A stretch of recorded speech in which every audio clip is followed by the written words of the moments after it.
Welcome to the Intrazone, a show about the Microsoft 365 Intelligent Intranet. I'm running this particular episode solo, so it's me, Mark Cashman, and I am getting right to the point, which is, on today's episode, we chat with Sue Hanley, who expertly focuses on evolving and improving your intranet. She is an information architect, she is a knowledge management expert, and she does not shy away from that word, portals. She is steeped in all sorts of collaboration consultation in the grandiose enterprise content services and well-known app SharePoint, and how it plugs into Office 365 and Microsoft 365, and how it complements everything that you do on behalf of employees through your intranet, potentially in things like Microsoft Viva. She does not like the term quick links, as it implies there are some links that are slow, which is always a fun one to ask her about when it comes time to using that multi-link displaying web part, quick links. I said it, and yes, I will be passing Sue's disfavor in the name to my engineering peers. So I grabbed time with Sue recently at 365 EduCon Chicago, which is also now known as TechCon 365 going forward, to see what she was up to and to ask her a few questions that I thought everybody would enjoy hearing and, of course, learn from, especially when it comes to establishing and revamping your intranet to make them better, to make them work for you, and be worthy for people to go to and come back to by choice with minimal time delay in finding things and getting things done. A small note, when we get to the interview with Sue, we recorded in the event's keynote room, which there were some overlapping conflicts with some people setting up the room for the evening AMA event. So we had a great conversation, but just know there's a few clinks and clanks that simply become the ambient noise of the episode. But really, Sue is in the foreground, and her knowledge, of course, is tantamount to no matter how many clinks or clanks there are. So before we jump into the conversation with Sue, I thought just a few notes on the intranet, where we are today. There's the basics, this continuous innovation that's at the core of what the SharePoint team does and how they integrate with a lot of other platform apps and services. You see it in the basics through sites, through pages, through news, the web parts themselves, how you can design and lay out. There's a lot that is always going on. Innovation sometimes is small, sometimes large, but it really is the core of how can we make SharePoint better. We've ripped off that Band-Aid for modernizing SharePoint since 2016 with the goal to modernize a lot of the common aspects of what you do, but pages and news is really the bread and butter of where you see the value of how you can build sites today and the kinds of communications that you can put together. But the basics are hopefully just that. They're core, and they are required and hopefully expected to not only have them be there, but to make them better and to make them work for you. You'll hear us talk a little bit about the basics, but just from the Microsoft perspective, there's so much innovation and investment that goes into getting that right, making them load fast, making them easier to design, making it a great reading and consumption experience. And it all plays into the foundational innovation for a lot of things that build on top of SharePoint, not just as a storage component to other applications like Loop and Stream and SharePoint itself, or where you store your files across SharePoint in OneDrive. But then up-leveling that when you get into internal communications, which is sometimes one way to frame the intranet. Are the basics good? Not just good enough, but are they great?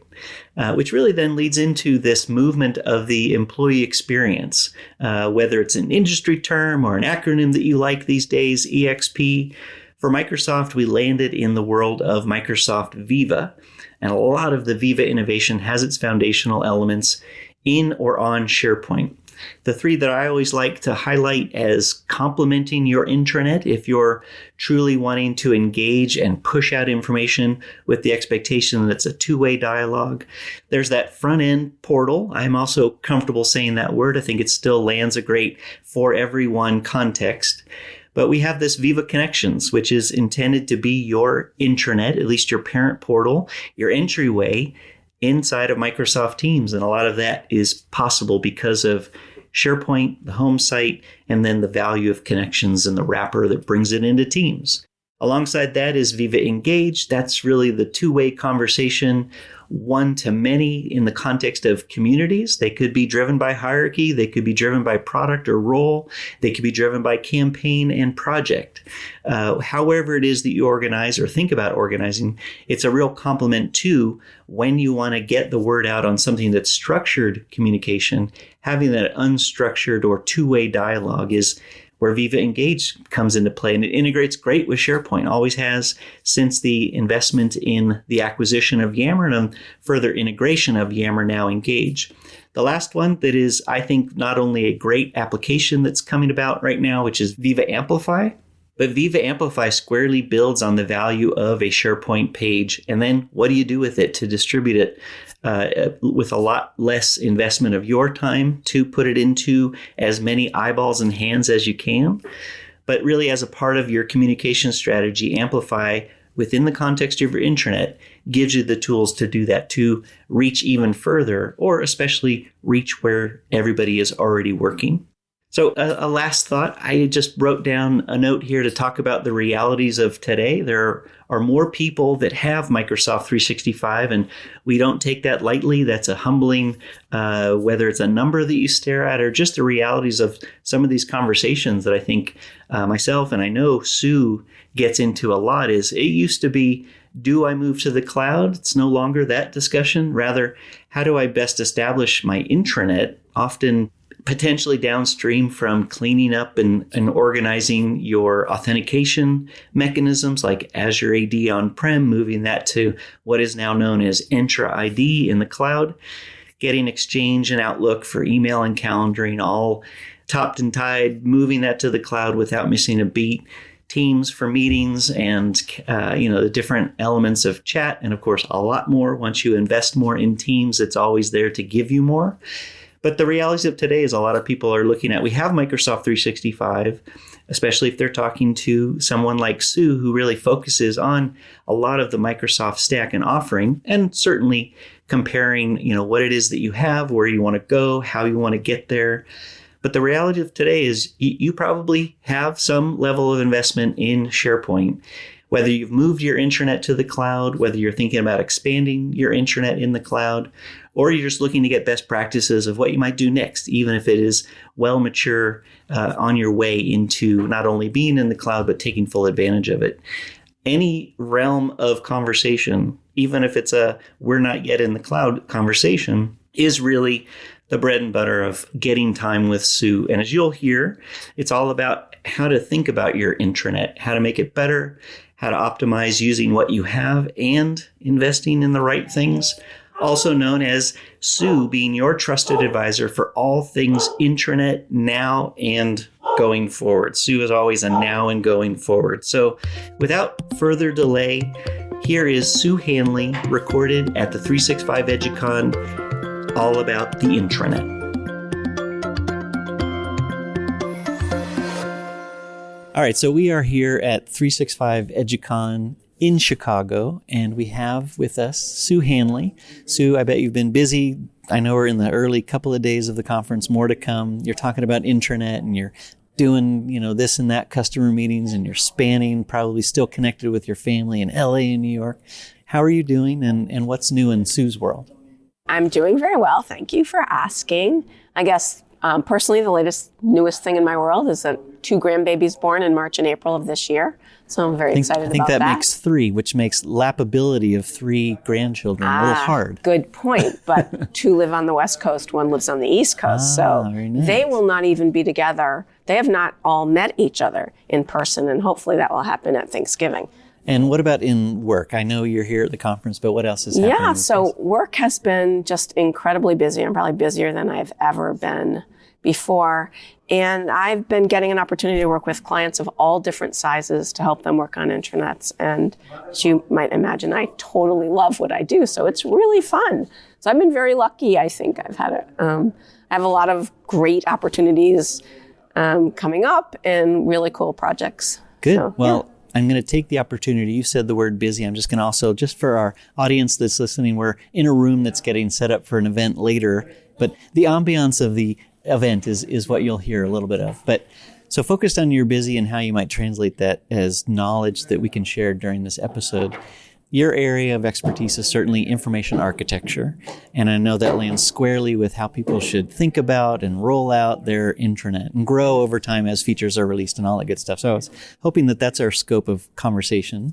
And so it's kind of the 3,000, 30,000 foot level or wherever you might get started in one of your talks to talk about the things that people need to consider either as they're standing up their intranet for the first time or if they haven't touched it for a while, however that might be, maybe one and the same depending on where people are coming from. Great. Well, that was actually the talk that I gave this morning, and I have put together sort of what I'll call the ultimate shopping list for an intranet or things that you should consider. And let me talk about just maybe a couple of them because we don't have enough time to talk about everything that I think is super important. Maybe things that people don't think about all that often. But for me, and I'd be remiss if I didn't start with this, I think the first thing you really need to think about as you're thinking about your intranet is governance. Usually when people have a problem with anything in their intranet, it's usually because the content isn't governed and maintained. So I think that's kind of number one, first, most important thing to think about. Governance first, last, and always, and a plan for ensuring that your intranet will remain useful and usable over time. All really has to start with governance. So you can't have an IA that is sustainable unless there's a governance plan to maintain it. So that's one thing I think is super important. Another thing that people often forget about, it sort of gets shoved to the side as we're getting ready to launch, is education and training for people who are creating content on the intranet. One of the big advantages that you have in a modern intranet experience is that you can delegate the responsibility for creating content to the people who know it. And that's really great because they know the content and they can keep it up to date. But if they don't know how to write great content for the intranet, they're kind of missing an important skill.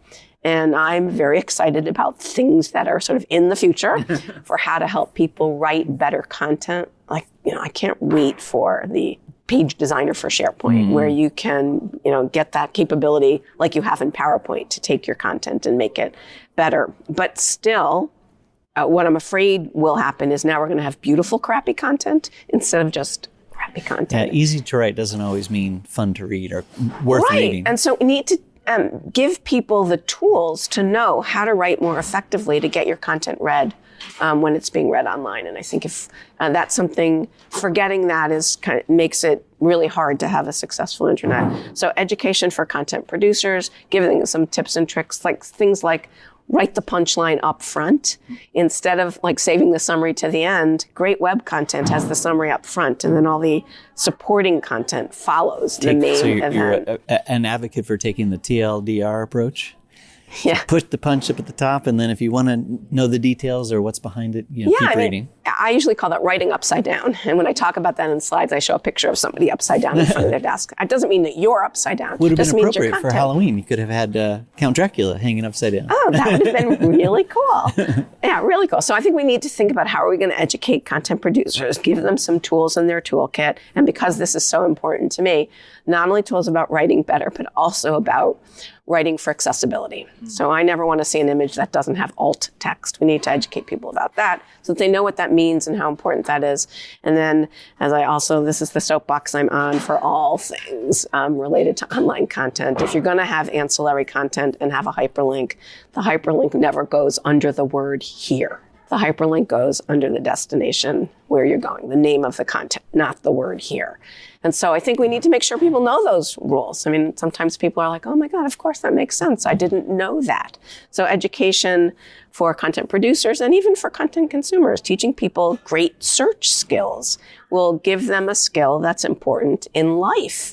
And so it's important for helping people find content on the intranet. And if we've really designed a great intranet and taken advantage of all the search optimization that we can do with bookmarks and Q&A and all that kind of stuff, then helping people know how and where they can use those capabilities. I like the concept of teaching people whether it's how to search better or even how to discover through others, and different pathways that you can get from the different apps have maybe different entry points. One might be a search box. One might be somebody's face that you can then expose the content they've shared with you or those kinds of things. And I will say this without knowing 100% the outcome, but it feels like with the prompt focus for Copilot is going to be actually helpful for people just in writing how they ask things from the service.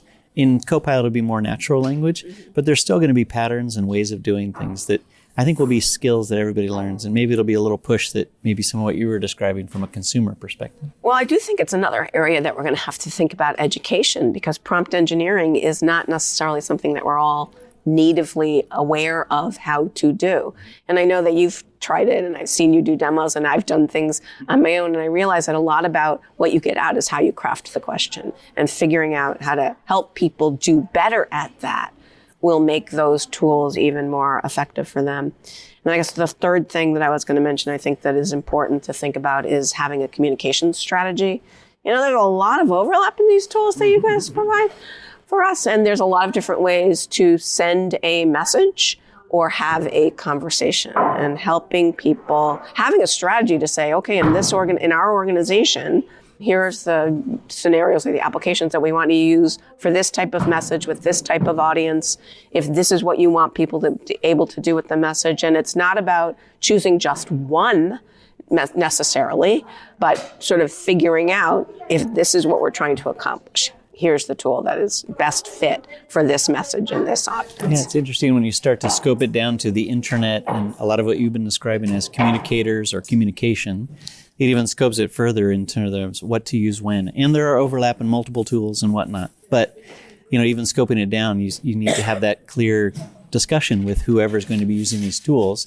A, you have it, you should know about it. B, here's how to use it. And the outcome might be better if you do certain process-oriented things and do things in a certain way.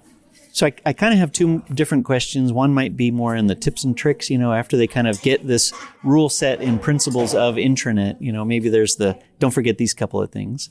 But I also then want to enumerate through 2 or 3 recent features and capabilities. One's a full product, just to get your take on them. So maybe start with tips or tricks, or, you know, things that you would say, once you have a good established plan for your intranet, don't forget always this or something. Well, if you've already thought through governance and you've made sure that everybody understands what their roles and responsibilities are, maybe that's the first tip, is don't just have a governance plan. Make sure people are aware of, hey, if you're responsible for a site, this is what I expect you to do daily, weekly, monthly. You know, you've been voluntold you're a site owner. Here's what your responsibilities are. So another tip I think that I would offer is, if you're going to ask and delegate responsibilities for content management on the intranet, make sure that it's really part of someone's job. Don't make it like an afterthought. Make sure that you value that contribution and they get recognized for that. So it's part of their performance goals or their job description, and give people time to do what they need to do. It always feels to me like in many organizations, keeping the intranet content up to date is an afterthought, and it should be the main event, because if you keep that content up to date, then people won't be frustrated and you won't get all those phone calls saying, I couldn't find this, or can you help me? And if we ask for people to do it in their spare time, we're not telling them that we value that as their contribution or their responsibility as part of a good I don't think I would ever steward. want to be asked to be an intranet manager at any level as an afterthought, or, hey, can you find time to help on the intranet? It's like, definitely going to be a dedicated role, or at least a significant amount of somebody's time. Yeah, but think about the scenario where we've delegated the responsibilities and now there's HR is responsible for their content. HR, all the team members in HR have other responsibilities, and we're saying to them, hey, but we also want you to keep your content up to date on the intranet. This is not their main event. And maybe they haven't had the right kind of education to know how to do that. But unless we make it part of the scope of what they're responsible for, it's an afterthought to them, not for the overall intranet manager, but for the individual person who's responsible or accountable for different corners of the intranet. Like, delegating is a great thing, but delegating has some cost to it. And we do want to think about that as we're asking people to do something that they may not have been trained how to do. I think in the point of that, there's value that you can delegate, but there's also responsibility in when you delegate and how you delegate. So let's enumerate through a couple of things that have been recently announced or released. So starting with something that is now in production. It's a feature that I've used a couple of times in reality, not just demos. It's the news to email. So I write and create a beautiful SharePoint page, I publish it as news, but I also then want to send it to somebody in email. The benefits that you're seeing with this feature, any in production use that you've been seeing about the do or don't do, and any words of wisdom or warning? So I think it's a really, really cool feature. But when it launched, I got a million phone calls from people saying, what happened to my templates? And so unfortunately, the user experience for leveraging that sort of is now on top of the news templates that you already have. So that's my first comment. So we moved a little cheese. Yeah. Well, it sounds like we moved hid the cheese, actually. So the UX isn't great. But conceptually, once I explain what it is and say, no, your templates are still there. You just have to click and you have to make an extra click to find them. The concept of being able to send the entire content or a snapshot of what would have been on a page is really, really great, because for the consumer of that information, they can literally read the whole thing without having to have any connectivity, which is also really cool. But they can read the whole thing without having to click and wait for something else to render. So conceptually, I think it's really terrific. I'm really glad. I wish the user experience was better or better designed. But from a concept perspective, I really like it. And then the other thing that's kind of unusual about it, which I only discovered by reading the documentation in excruciating detail, is it's the one place in Microsoft 365 where you can actually use a distribution list. Now that's kind of cool because people are very confused about, audience targeting cannot be done with a DL, but you actually can send this made for email template using an existing distribution list. So it's a nice marriage of cool modern things with traditional things. And as much as in all of my intranet work, I have never gone in an organization and had anybody say, I don't get enough email. I will tell you that when you look at the research data and when you talk to communicators, the most effective way to reach people is via email. So I think we can't say email is dead, which is why that template is such a gift. It is how people are consuming your news. And I think we need to just think about how can we reach people where they are. I think the lens of reality points to we're not done with email. Why don't we still deliver great experiences to it until it is really done? But we're not defining that with this single feature or this particular year where something happened. It's the underpinning of the next thing I wanted to get your take on. So if we went from news to email, which is one pathway to get your word out, there's a new feature/product that's a part of the Viva suite called Viva Amplify. And I know you know a ton about it. And I would love to get your take on not only how does it compare with the news to email feature, because it really builds on top of that. And then kind of what do you get in addition to, if you're using news to email as Amplify Lite, what do you get when you get Amplify full meal deal? Yeah, well, I'm being Amplify from the corporate communicators that are in my life, all of my clients who are corporate communicators. I think this is the application that they've all been dreaming about, which is a way to orchestrate the distribution of information by being able to craft a message and choosing the distribution channels where it's going to show up, being able to preview what it's going to look like in each distribution channel, and then more importantly, figuring out which channel is actually resonating. Where are people seeing it from which of those channels? I mean, the future state of Amplify is exactly what everybody wants. Maybe it's not quite there today.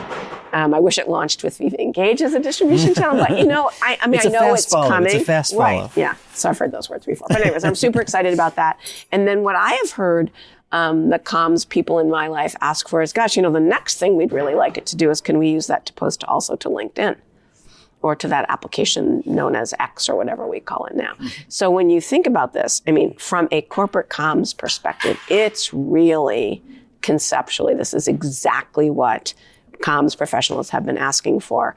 And I think that in many cases, it will be able to replace other tools that they have been using to get those same outcomes. And now it's all in the family and completely integrated. And yeah, I'm really, really excited about it. When I heard the team a long time ago, they were starting to think about innovating on SharePoint yet again, and that's a good thing. And that they were going to be leveraging and bringing pages up to the modern world. I had already thought that, with the UI and some of the web parts updates and whatnot, but they really were planning to take it to the next level of what you can do with a SharePoint page and what you do beyond the page. The page is just the kind of the original blueprint of wherever it is that it's going to get sent. And what really landed for me was what you just described. When I create the page and then I can flip to show what does it look like in my inbox version? What does it look like as a post to Teams and soon Engage? And even if it's just small little delta something that you can tweak it and you're not affecting the original source, that kind of blew me away where it's like, I get it. Well, and the analytics. And so that's what every comms professional wants to know is, am I resonating? And so the other thing that I think is also, it's not what I'd call a feature, but it's a really good thing to think about it when it comes to Viva Engage, is the platform is really about creating a campaign, which asks you, the communicator, to think about what's my outcome goal for sending this communications. And while not everything is really constitutes campaign worthy, but being able to remind people who are creating content, what's the main event here? What is the business problem we are trying to solve? I think we're just sort of focusing again on how can we use our communications tools and our intranet to move the needle for the business. And so all these things that we are now sort of just raising the level of awareness that we shouldn't be just thinking of the intranet as just a place where we put stuff and people come get it.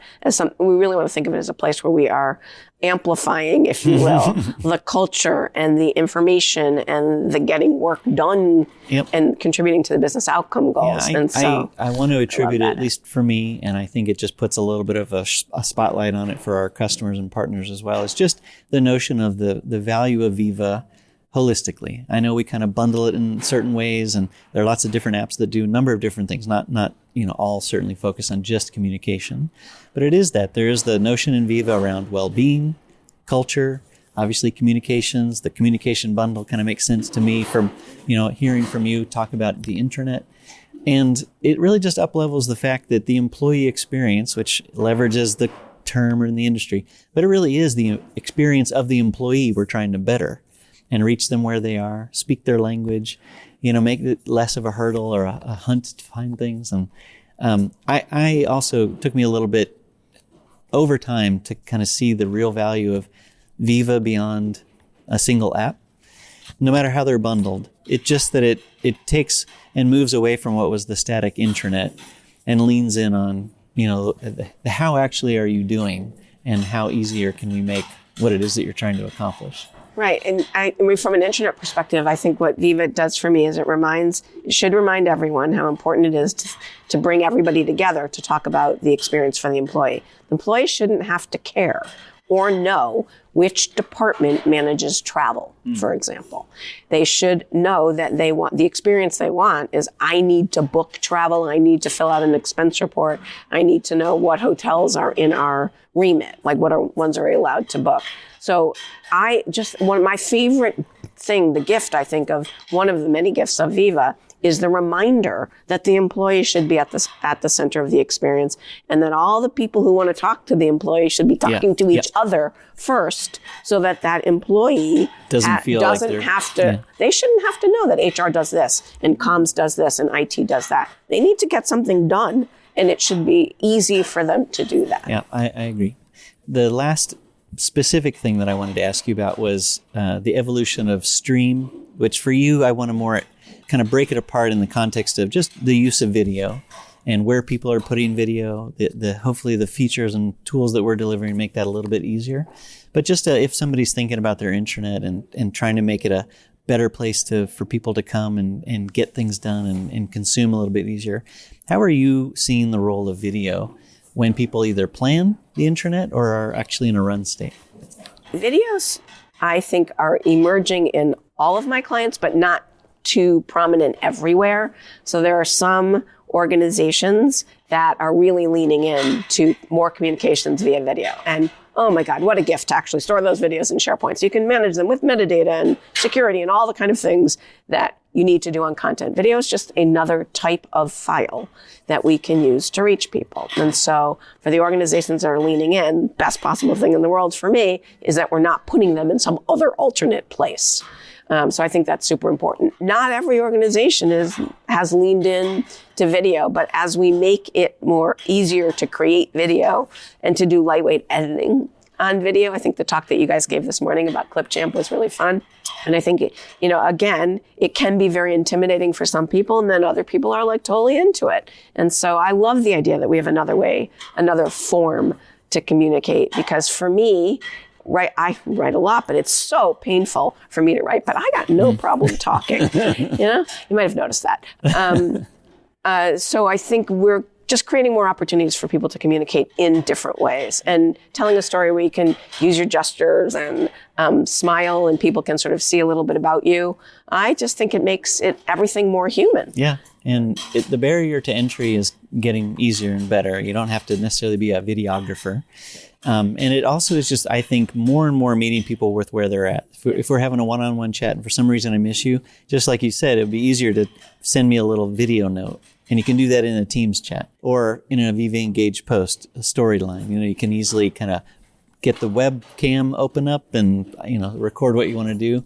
Again, a little learning curve, but I think the fact that it is becoming more pervasive, it's not just a very expensive video that was published and polished and put into the, and everybody sees it. It's really just, like you said, a mechanism that gives you a voice that might just be easier to create a video versus, spend 10 minutes, making the perfect news post. It could just be a video in your news post and call it a day. Well, sometimes it's just easier to show. And so if you can make in a video that shows you and the screen to ask a question, it's even a really cool way of communicating. Yeah. So the IT side of it I like is now almost all video that's created or even brought into Microsoft 365 is on SharePoint.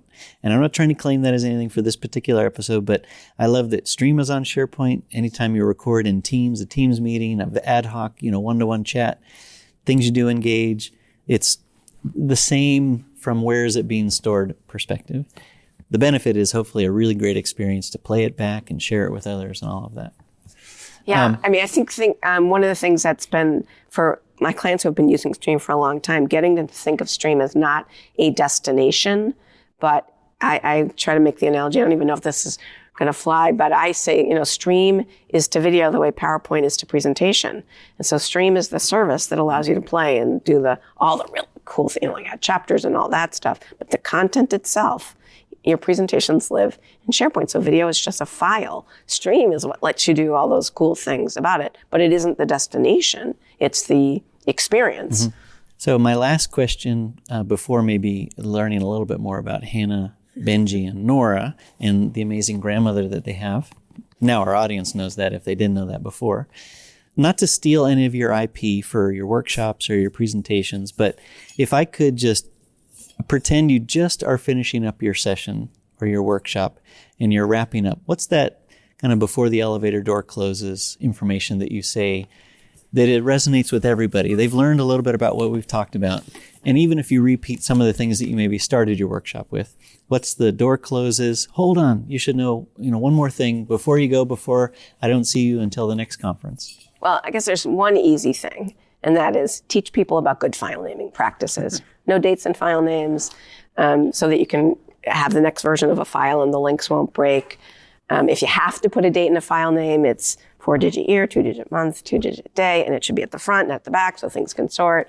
And educate people about good file naming best practices, and you will have a better experience. But the one that has come up now a lot in the last 2 days that we've been here in Chicago, I have referenced that first little book that we worked on. Really? More than any other time. Get rid of your darn subsites. Subsites don't really have a place in the modern intranet, and everyone should just take a look at goodnight subsites, and you gotta flatten the world out. Subsites are complicate your world from a governance perspective. They're very limiting in terms of how you can move things around and keep people engaged. And we should try really hard to kiss them all goodnight and put them to bed. So I love that there was a callback to that. I'll just make a note to myself. I'll put a link in the show notes so that people can see Goodnight subsites and learn from it in the context of what Sue was sharing here today. Sue, thank you for your time. It's always great to see you in person and to share your knowledge out to the Interzone audience, and hope that you enjoy the rest of 365 EduCon here in Chicago. Well, thanks for having me. It's a pleasure to be back on the Interzone.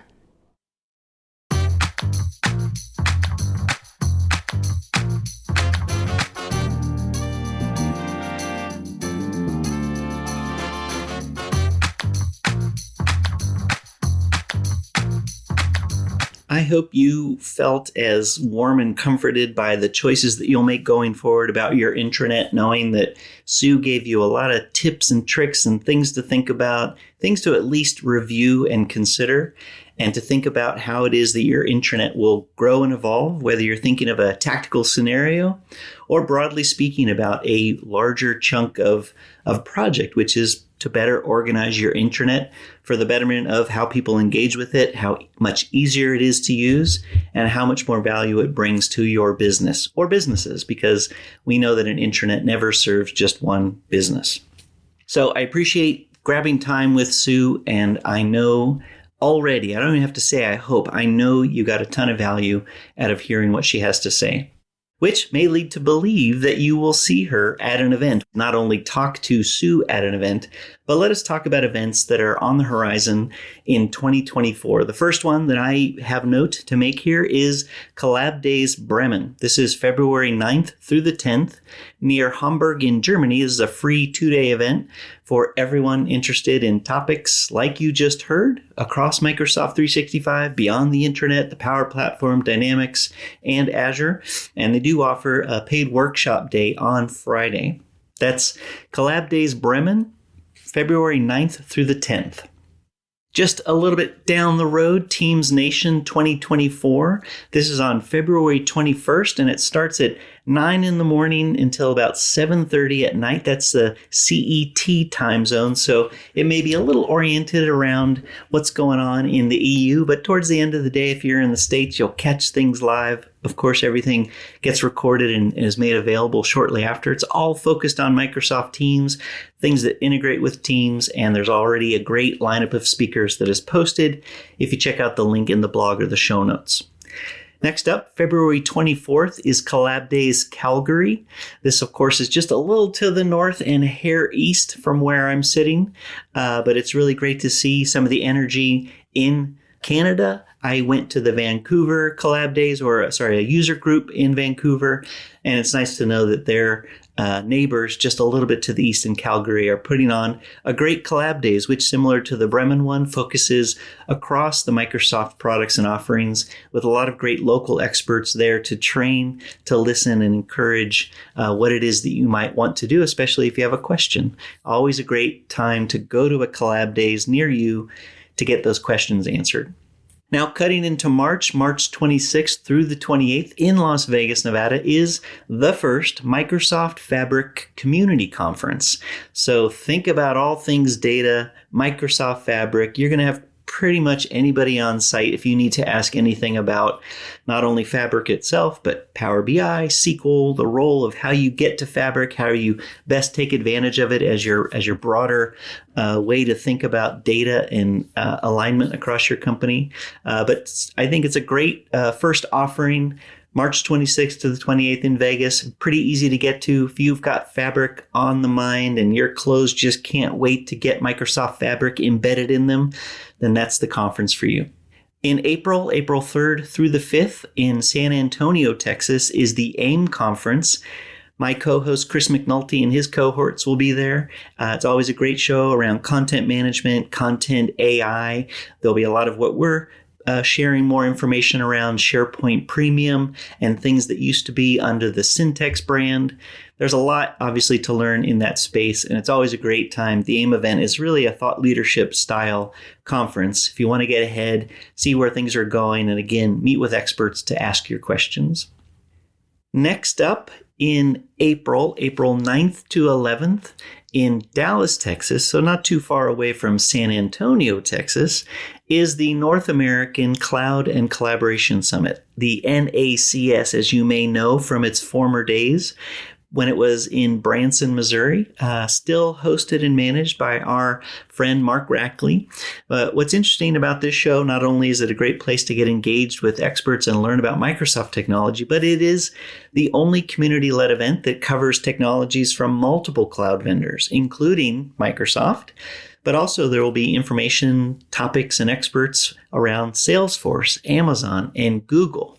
So there may be more. This is just what I've learned. I think it'll be a really interesting conference, not only to learn if you are, per this podcast, interested in what Microsoft is doing, but to compare and contrast and maybe look left and right. And maybe if anybody who is listening to this has some investment in Salesforce, Amazon, and Google, and I don't mean just your Echo, your Amazon Echo, or your Google Maps, but truly for the enterprise, it'd be really interesting to hear from you if you're not as familiar with Microsoft, but you go and, again, take that left or right view, no matter how swayed you are with the outcomes. I think it'll be a really nice event to get steeped in what it is that you want, but also to be a little bit more aware of what's happening beyond what it is that you're mostly invested in. So kudos to Mark and team for broadening out across multiple vendors in the cloud space. And we'll love to see how many people show up and take advantage of that. I think it's a really important thing always to compare. Next up is the Microsoft 365 conference at the end of April, April 30th through May 3rd. This will be in Orlando, Florida. And as it sounds, there will be a lot of information about Microsoft 365, but we're also partnering with the Power Platform team to bring it as a co-located Microsoft 365 and Power Platform conference, which means there are sessions and experts across all the technologies from Microsoft, from the community, and of course, a lot of MVPs will be there as well, presenting and taking feedback and guiding you as best as they can. We also have a number of different Microsoft-led keynotes planned. There's going to be a Microsoft AMA. There's always a fun evening event. And a lot of times to get plugged in one-to-one, one-to-few, one-to-many. If you really want a question answered, there will be an expert that you can either find or schedule time with to narrow in and have that be a part of your conference agenda. Get your questions answered. So that's April 30th through May 3rd, the Microsoft 365 conference.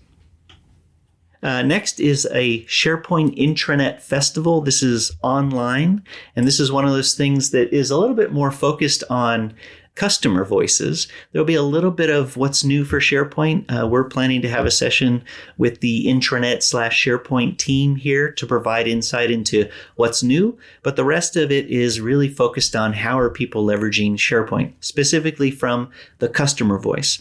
This is Wednesday, May 22nd, and again, always a great time to learn from others what's going on in the land of SharePoint at the SharePoint Intranet Festival.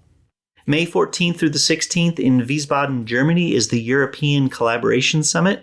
There's always a lot going on in the EU, and certainly to ground what it is that you do from a collaborative perspective across products like SharePoint, Viva, OneDrive, Stream.